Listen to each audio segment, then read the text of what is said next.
highest level of authenticity. It's a very famous hadith, and this is the last talk, inshallah, in the topic of reform.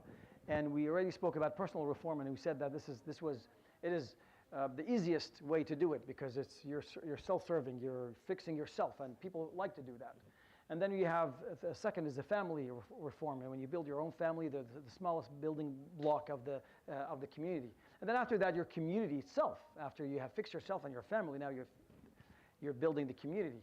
And now after you have built the community, now we go to the fourth level, which is global reform. And this is the most difficult, and the most expensive, and the most satisfying. And this is the type of reform that happened the least in history. We can count them.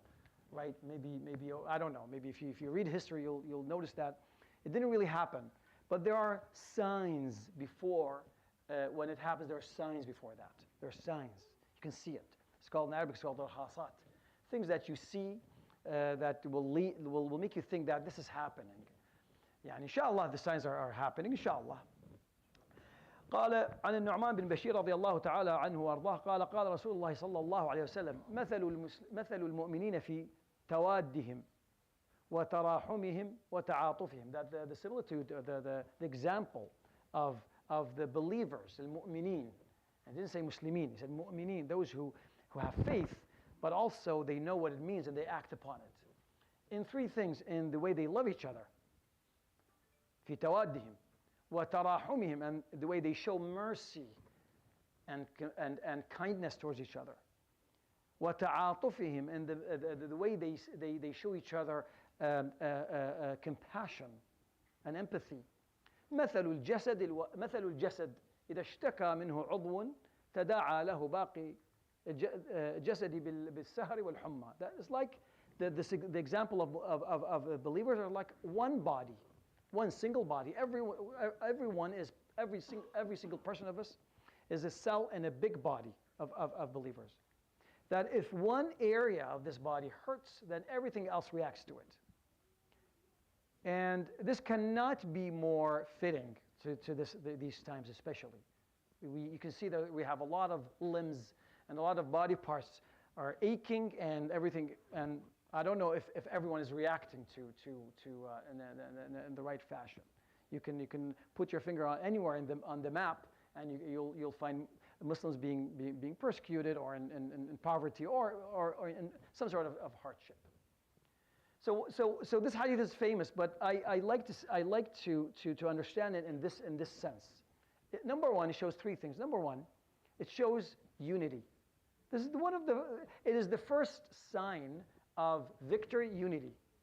And even if you get united, even if you're wrong, subhanallah, unity, you'll succeed even if the concept is wrong. And the history shows that. There's a lot of ideologies, they're not correct, but because they're unified, they were able to achieve what they wanted. So unity is it's the first thing. Without it, forget it. Without unity, if you feel, and don't blame yourself for the division we have. Yeah, we take some part of it. But the division comes from high above, because this global reform is not, it is partly my and your job, but in reality, it's a job of someone who has the power, who's in office, who has when they say it, there's value to what they talk, what they say. You can talk all day long and no one's going to listen to you, but there are people who can listen. When they say things happen and change. So number one, unity. So this is the number two. Read history. You have to see. There are a handful of laws of history that always sunan al-hayat. Allah subhanahu wa ta'ala has created this universe with equations and they never. It's always the same. It's always the same. It happens all over. If you learn these, the young generation, if you learn this, look, read history, and you'll see how your spiritual forefathers actually created the victory that they're looking for. How and what did they do before that? Number two. Number three, al-amr bil ma'ruf wa nahy 'anil munkar. This is the characteristic of our ummah, of us, that we always seek to establish what is righteous, and to remove what is false, This is our, the Prophet ﷺ says you have to continue doing that. And if you don't, then the punishment of Allah subhanahu wa ta'ala is so close to you. And the sign of it is that ثُمَّ تَدْعُونَ فَلَا يُسْتَجَابُ لَكُمْ. Then you make supplication all day long for a month and nothing happens. Does that sound familiar to everyone? We do dua and then what's going on here? Well, we have to go back to our personal, from the first step, the personal reform, and build it that way. So 3 things. Unity is very important. And also learning from the past, from what had taken place and how. If you read the history of Salah ad-Din al-Ayyubi, you'll know what he did. The first thing he did is unity. The first thing he did. You read it, right? If you read his history, you'll see the first thing he did, unifying everyone. He didn't go at Palestine right away. The first thing he did, he unified everyone, because he knows that strength comes from unity.